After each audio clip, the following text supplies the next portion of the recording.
So Barron, Wisconsin, my favorite area. I grew up in the suburbs of Salt Lake City area, and even still now, I think want to live in a highly populated area. But as far as serving, that was my first time ever being in farm areas, and it was a blast just because it was so unique and different for me. Um, I spent time there from about March till August. And so it started out in the snow and then went into spring and summer, and summers there are beautiful. Interesting facts about Barron, Wisconsin. I do know Wisconsin in general, the cheese stereotype is very true. They do love their cheese, and they're very proud of their cheese.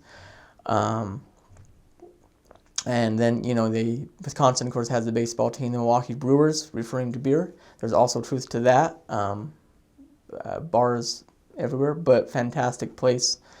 Super nice people. A good chunk of the people there there was a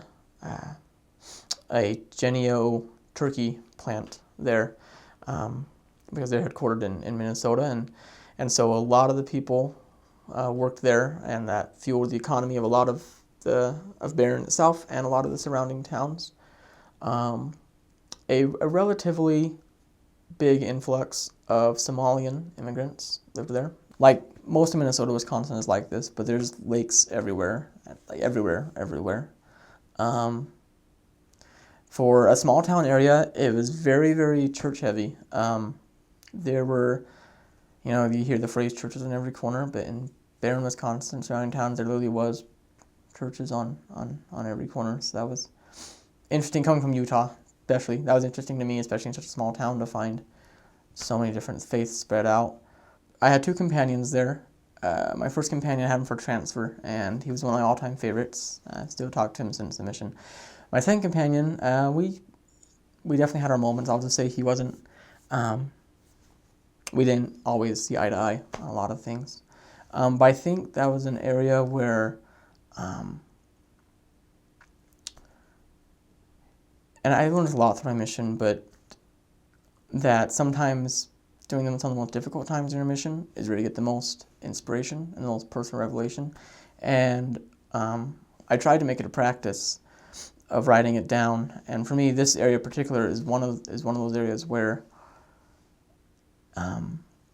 it's really become a testimony builder to me that the Lord can give us revelation at a certain time in our lives, and that revelation will become just as relevant, if not more relevant, later on. And there are certain things that I wrote down or felt inspired in that area that, since being home from the mission, have looked back on and have been of great aid and of great help to me. One also thing in the area that was kind of neat was just a lesson of that we don't necessarily know initially the effects of our work. My first baptism came out of that area, and there was a woman who some members of the ward had introduced her to the missionaries prior to me getting there, and she'd been off and on with the missionaries. Excuse me. And then one day, out of the blue, she just called us during our weekly planning and said, "I want you to come over, I want the lessons." Her husband was a trucker, and she said I was going to go with him on his next trip for however many weeks at a time, which is why it was very difficult to teach her, but she said, "I decided not to, and I want the lessons." I ended up baptizing her, but we found out that the first time she had ever seen a Book of Mormon, I believe she said when she was about 20, or maybe it was either when she was 20 or 20 years prior to us teaching her, but definitely quite a while ago. And it's kind of the evidence to me that whoever those missionaries were who placed that Book of Mormon, in their mind, I wonder if they thought they were unsuccessful or it didn't work out or whatever.